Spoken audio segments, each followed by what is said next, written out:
What does it say? It says I'm not outside. I'm right beside you. What happens when a hometown reunion turns into another nightmare? What would you do to make sure you're not the victim again? How do you put together the clues to protect the people closest to you before it's too late? Welcome back to another episode of Nerds at Night. Shouts to everyone who keeps checking out the channel and blasting all the comments. I've heard y'all loud and clear. So today I'll be breaking down the fourth installment in one of our favorite franchises. Today we're talking all about...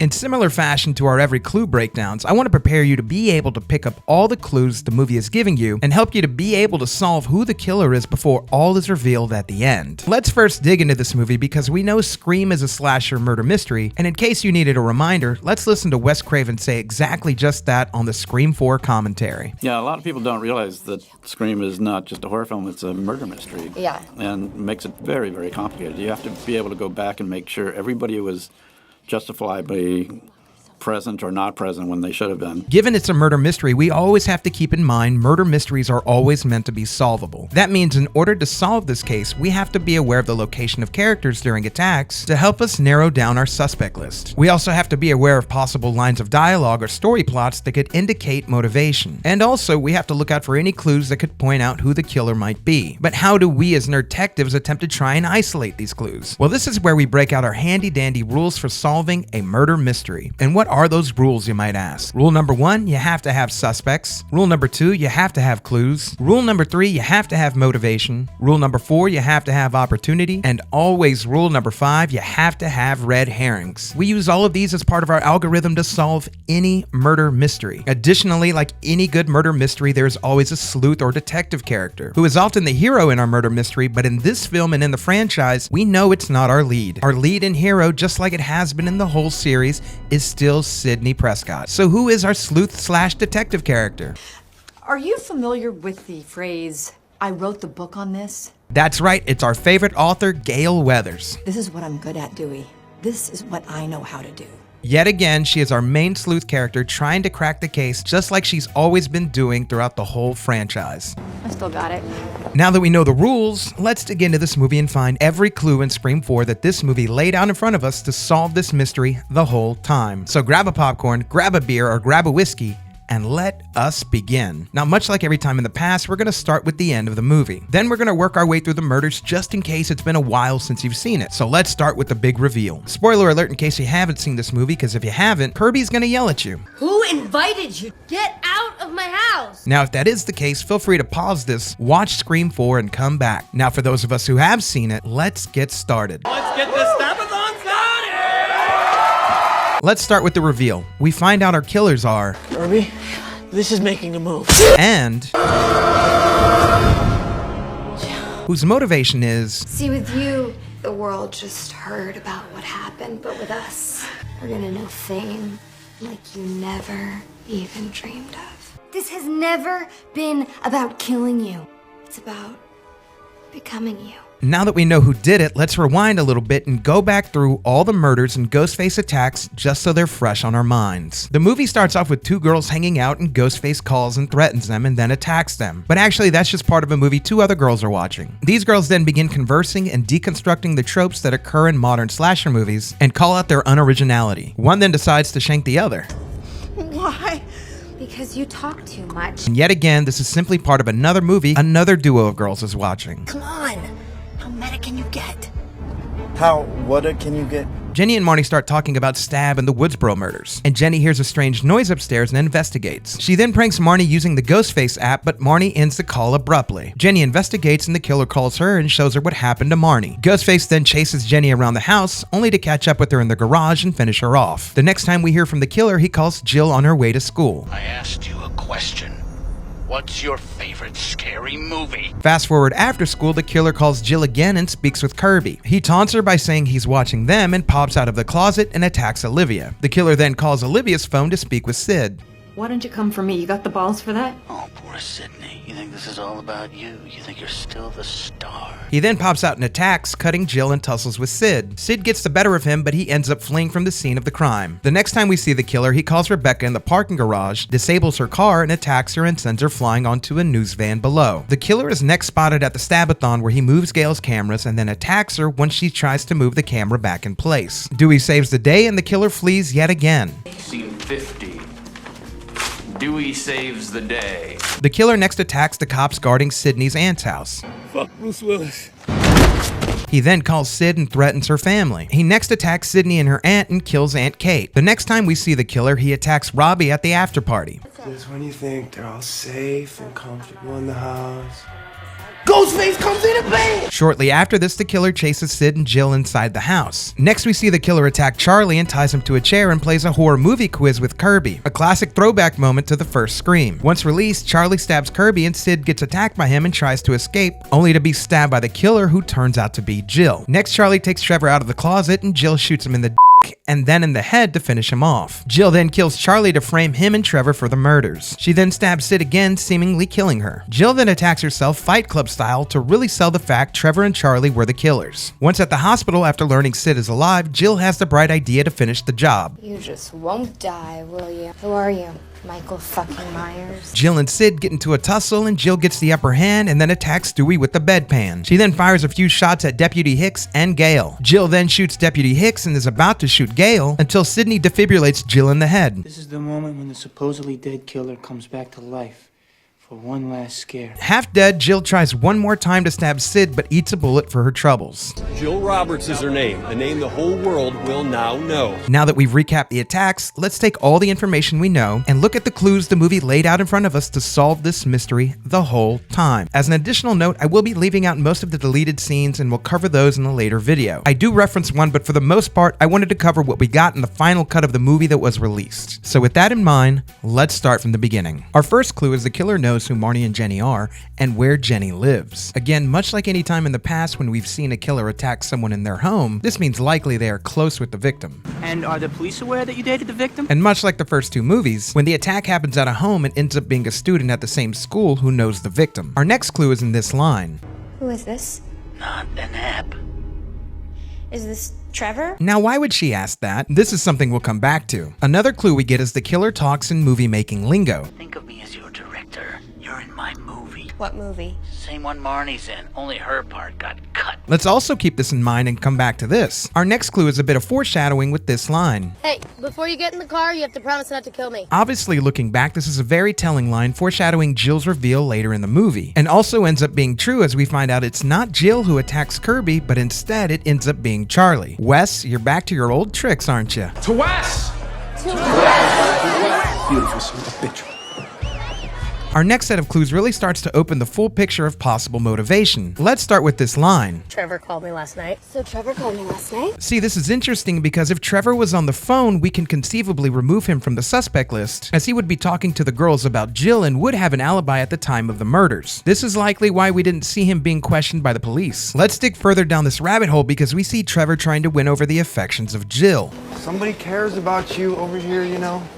Someone who made you really happy once. When you tell someone you love her, and she gives you everything, and then you just go out with someone else that is not letting her go, that's dumping her. During this conversation, we find out Trevor dumped Jill for someone else, and clearly Jill is still holding a grudge about it. But who do we think this other person was? Well, this is answered by an earlier line right here. Is this Trevor? So it appears Trevor dumped Jill for Jenny and now Jenny is dead. Given what we know about this Jerry Springer love triangle, who is the only person with motivation that would want to kill Jenny? Our next clue is pretty obvious once you see it, and it's that Jill is the only one not checking her phone when the class gets the news on their phones about the death of Marnie and Jenny. While we know Jill has a cell phone, this is more of a visual clue indicating to us, the audience, that Jill already knows about the attacks on Jenny and Marnie because she planned them. Our next clue pointing to Jill comes in this line. Can you please get away from the window? Why does Jill not want Trevor by the window when he sneaks into her room? This seems like a normal request, but when we think about it, this would have been the perfect time for Charlie to sneak into Olivia's room to get ready for her to come home so he could attack her, even though in the movie this line would counter that. I saw him go into that yard 2 houses down right before. And I circled around to cut him off. So to that I say, You're overthinking it. Am I, or did whoever make it just underthink it? Moving on to our next clue, we have to ask, why does Jill say this? Speaking. What's your favorite scary movie, Olivia? When she said this earlier. What is your favorite scary movie? Yeah, where'd you hear that anyway? It's a line from Stab 1, duh. Clearly, Jill is trying to remove herself from being implicated as a suspect by separating herself from being a fan of the Stab franchise. You almost had us fooled, Jill. Too bad we caught that line. Our next clue is in this line. Oh, poor Sydney. You think this is all about you? You think you're still the star? In the moment, this line sounds like another line the killer uses to toy with Sydney. However, we hear something very similar in this line. What about Sydney? A visit from Sydney Prescott? I mean, she's the star. We now see Charlie as the only one who is referring to Sydney as a star. Additionally, this line This isn't a fucking movie. It will be. would have also implicated Charlie had this deleted scene been left in the movie. This is real life, okay? This isn't a movie. But one day, it will be. The next clue we see is the camera in the barn that Gail finds. But why does this matter? You see, if the killer uses cameras, who else do we know at this point that also uses cameras? Robbie and Charlie. You film your entire high school experience and what, post it on the net?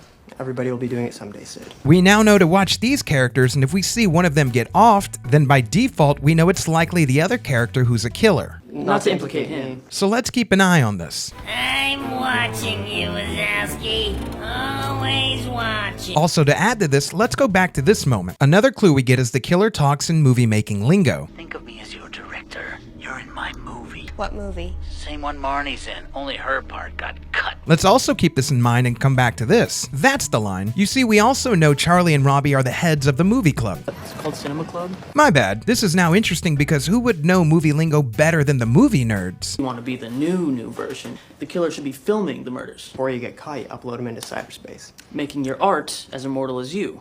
Modern audiences get savvy to the rules of the originals, so the reversals become the new standard. The camera and the movie-making lingo are now two big clues that point to either Robbie or Charlie. Also returning back to the camera in the barn, this is the biggest clue that indicates two killers. In the scene, we can see the camera move, and then merely seconds after this, the killer attacks Gail. Do we think the killer was controlling the camera and then decides to attack Gail? With the technology in 2011, this would be a near impossible feat for one person to do. But if there were two killers, someone could be remotely controlling the cameras while the other person is the attacker. This takes us to a few scenes later in which Sydney gets a call from the killer and searches for Jill in her room, only to find her laptop. This can now strongly indicate to us that Jill, who we know is at home in her room, was likely on her laptop controlling the camera. We also know that Jill knows a bit about how to use the cameras when she pulls one out of her mask. At the same time, we can deduce that Charlie, who was at the stab party, was the Ghostface who attacked Gail. Our next clue comes in this scene.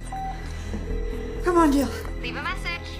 She's not picking up. We'll come back to this, I promise. Our next clues come during the after party at Kirby's house. Let's first remember this line. I could trivia your ass under the table, cinema boy. Oh yeah? This will also be another moment we'll return to. Our next set of clues come to us when we see Trevor showing up to the party. Here's the first line that hints at a clue. Where'd you come from? The front door? By the way, Kirby, with everything that's going on right now, you probably shouldn't leave that unlocked. Sorry. See, we notice that Charlie leaves the door open and Trevor comes inside. At the moment, it seems like an honest mistake, but we later realize that this was on purpose, as was this. You sent me a text message. After party at Kirby's house. I mean, it was from your phone. While Jill makes a big deal about not telling Trevor about the after party, What? What do you mean from my phone? I didn't text him. I didn't text you. we later realize she did text him. You lying ass bitch. And Charlie, being her partner in crime, knew this was going to happen so they could set up Trevor as the patsy. Being that he knew this was the plan the whole time, Charlie left the door unlocked for Trevor to come to the after party. Sorry. Our next two clues come to us as Robbie is attacked. Our first clue here is we know the killer is at the party. Our second clue is something I brought up earlier. You see, if the killer uses cameras, who else do we know at this point that also uses cameras? Robbie and Charlie. You film your entire high school experience and what, post it on the net? Everybody will be doing it someday, Sid. We now know to watch these characters, and if we see one of them get offed, then by default we know it's likely the other character who's a killer. Not to implicate him. So let's keep an eye on this. That's the line. You see, based on that logic from earlier, if we know one of the main characters who is familiar with cameras gets offed, in this case Robbie, who now becomes our prime suspect by process of elimination.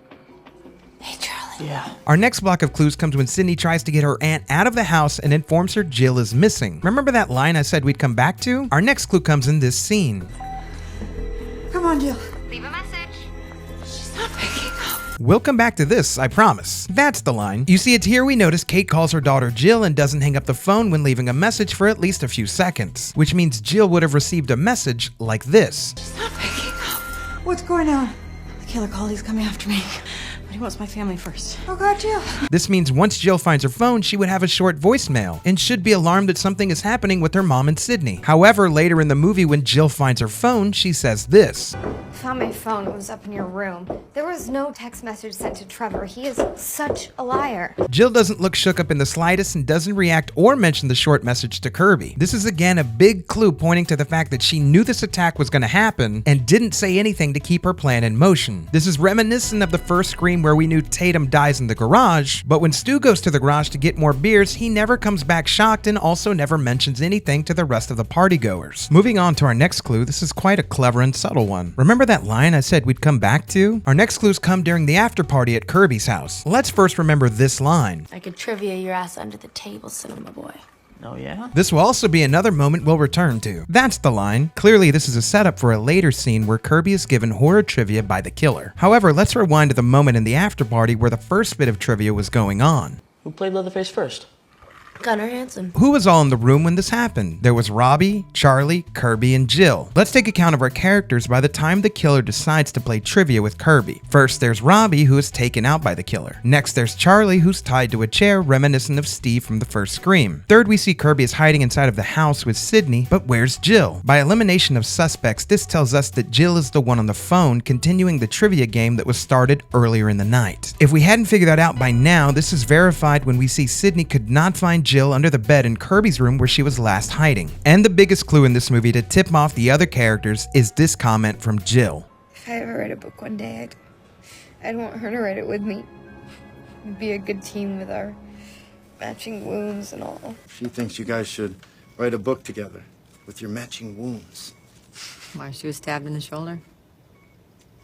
How did she know I was too? Jill had a good plan in motion. She kept her hands clean and suckered Charlie into committing most of the crimes. She also had Charlie believe he was making his own real-life stab movie only to pin the evidence onto Trevor, and also onto Charlie when she double-crossed him. Jill covered her bases well by receiving calls from Ghostface and even got cut in the process. Her motivation was simple at the end of the day and boiled down to heartbreak and jealousy. With that in mind, she frames the boy who broke her heart and attempts to take the fame from her cousin Sydney by any means necessary. The plan was so good, Jill actually became the closest to killing Sid and getting away with everything. However, she slipped like every other killer that came before her. And once she slipped up, it was only a matter of time before all the lies, all the trickery, and her whole plan came crashing down on her. The clues as always point us in the right direction of who the killer is, no matter how airtight their plan may appear. In the end, Jill could kill her friends and her family, but she couldn't kill the clues she left behind. You forgot the first rule of remakes, Jill. Don't fuck with the original. And that, my fellow nerd detectives, were all the clues you missed in Scream 4. Hicks, you're alive? We're the best. Save your chest. How did y'all do finding all the clues I mentioned? Were there some new ones that made you want to go back and watch this again? Also, were there any clues you think I missed? Please, let's talk all about it in the comments. My plan is to do all the slasher whodunits I can find, so tell me your favorites in the comments. What's up, y'all? It's your boy Blake, Money Blake Weather. I had a whole ending planned with, GIFs and videos and stuff. I thought this would be a little bit more personable, though. So first of all, I do have plans to complete the whole Scream franchise, and I definitely plan to get it out before Scream 7 comes out next year. So look out for that. I want us all to be able to solve the movie, go in like some nerd detectives. So look out for Scream 5 and Scream 6. But what's next happening on the channel is we are going to be doing a breakdown for I Know What You Did Last Summer, and that's in anticipation of the remake, the requel that's coming out. So look out for that. Then I'm going to get right back into the Scream series. Also, I'll probably do Urban Legend. Like a lot of people in the comments want to see an Urban Legend, so I'll probably throw that in there. We got a few months right before the end of the year to go ahead and get that done. All that to say, I want to say thank you to every single one of you who has helped us to get almost to 10,000 subscribers. The whole team and I, from the bottom of our hearts, really appreciate that. We didn't know where this channel could go, and to see it grow so fast, it's like super crazy. So thank you, each and every single one of you. I don't have the right words. I don't have the right words to say thank you. And I say that a lot, but like, I don't. Also, as you know, this video got pushed back. Had a death in my family. My uncle passed away last Monday, and I did want to dedicate this episode to his memory. He was an amazing guy, and it was a tough loss on me and all my family, my cousins, his sons, his two sons. It was just a tough time last week. So there was literally no way that this would have gotten out. Thank you everybody for understanding. Things happen in life, and the most I could say is you don't know, when you will see and won't see somebody. So if there's somebody you've been waiting to say hi to, or say I love you, or just say some kind words to, just take the time to do it, right? Like, I don't mean to step up on the soapbox right now and do that, but life is short. So yeah, my uncle will be missed. I want to thank all the fans who reached out personally on the post that I posted last Friday. Thank y'all, each and every one of y'all, so much. I showed some of the comments to my mom, and she was definitely moved. That was her brother, right? So she was definitely moved by just some of the kind words that you guys have said. So thank y'all so much. I look forward to coming back with another banger video for you. I hope you enjoyed this one. Feel free to follow our other channels, the Drunk Banthas, 9 Nerd Yards. There are other YouTube channels that are part of the Nerds at Night family. And if you haven't already, click like, click subscribe. We want to keep entertaining you. We thank you for letting us entertain you so far up to this point. Yeah, I'm going to go back to the Nerd Cave to keep working on I Know What You Did Last Summer. So like I always say, I appreciate each and every single one of you. And whether it's morning, evening, afternoon, whatever time you're listening to this, again, I will always appreciate your time. So until the next case, I will see ya. Peace.